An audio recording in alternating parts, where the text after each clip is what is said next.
আমরা এখন যাচ্ছি প্রিন্সকে নিয়ে একটু ডক্টর দেখাতে, কারণ এই উইন্টার পড়ার সাথে সাথেই দেখছি যে ওর একটু খুসখুস করছে, কাশি হচ্ছে।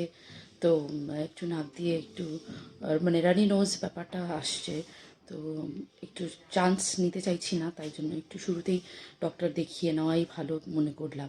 তাই আজকে আমরা দেখাতে যাচ্ছি, দেখি ডক্টর কী বলে, কী সাজেশনস দেয়। কিছু হোম রেমেডিসও আমি প্রথম থেকেই অ্যাপ্লাই করি, সেগুলো সম্বন্ধেও আরেকটু জেনে নেবো যে সেগুলো কন্টিনিউ করব কি করব না। তো দেখা যাক কী বলেন ডক্টর। হোপফুলি তাড়াতাড়ি সেরে উঠবে ওর কাশি।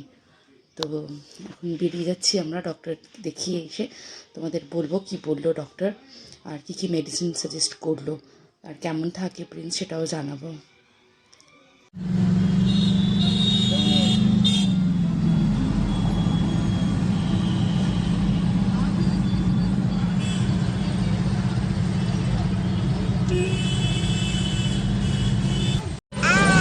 দেখতেই পাচ্ছেন রাস্তায় ভীষণ জ্যাম, অলরেডি লেট হয়ে গেছি। জানি না পৌঁছে কি দেখবো ডক্টরকে পাবো কি না আদৌ। তবুও তো হবে, বেরিয়ে যখন পড়েছি প্রচণ্ড রাস্তায় জ্যাম।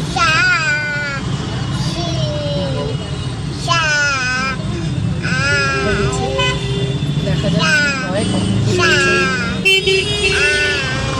সো ফাইনালি আমরা ডক্টর দেখিয়ে বাড়ি ফিরছি।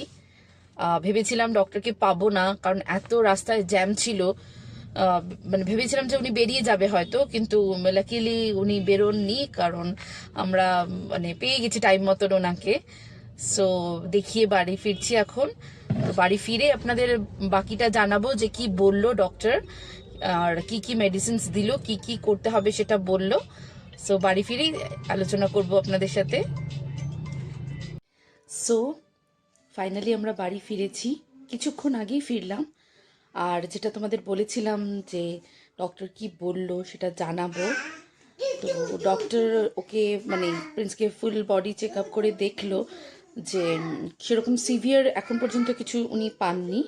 তাই বলল যেহেতু এই মানে উইন্টারটা এখনও জাস্ট শুরু হচ্ছে, তাতেই এই খুসখুস কাশি এরকম স্টার্ট হয়েছে, আর এখনও উইন্টার তো অনেক দিন চলবে। তো একটু কেয়ারফুল থাকতে বলেছে। আর যেটা বলেছে যে মানে যতদিন এই কাশিটা রয়েছে স্পঞ্জ বাথ করাতে।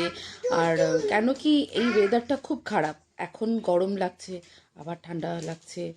তো বলছে যে স্নানটা যতটা অ্যাভয়েড করানো যায়, যতদিন ওর কাশিটা থাকবে ওকে স্পঞ্জ বাথ করাতে। আর যখনই ঘামিয়ে যাবে একটু মানে গামছা বা টাওয়াল দিয়ে ভালো করে শরীরটা মুছে দিতে হবে, মাথাটা মুছে দিতে হবে, যাতে ঘামটা বসে না যায়, এই বলল।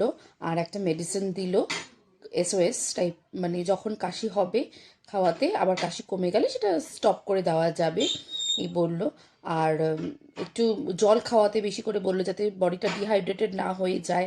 তো জলও খাচ্ছে আপাতত, কোনো অসুবিধে হচ্ছে না, তবুও সেটাকে ভালো করে মেনটেন করতে বলল। আর একদম হোম কুকড ফুড দিতে বলেছে, কোনো বাইরের কোনো খাবার না দেওয়াই ভালো এই সময়টায়। তো সেটাই দিচ্ছি, হোম বেস মানে কুকিং যেগুলো রয়েছে বাচ্চাদের জন্য সেই সব খাবারই ও খায়, বাইরের কোনো ফুডও এমনিতেও খায় না। সেসব নিয়ে আমার এই জন্য কোনো চিন্তা নেই আপাতত। যেই টেনশনটা হচ্ছিল সেটা আপাতত মানে শান্তি।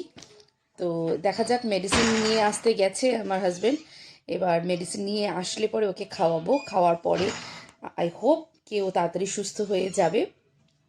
সো আজকের এখানেই শেষ করছি আমার ভিডিওটা। তো ভালো লাগলে প্লিজ লাইক কমেন্ট শেয়ার করতে ভুলবেন না, আর সাবস্ক্রাইব করে বেল বাটনটা অন করে দেবেন।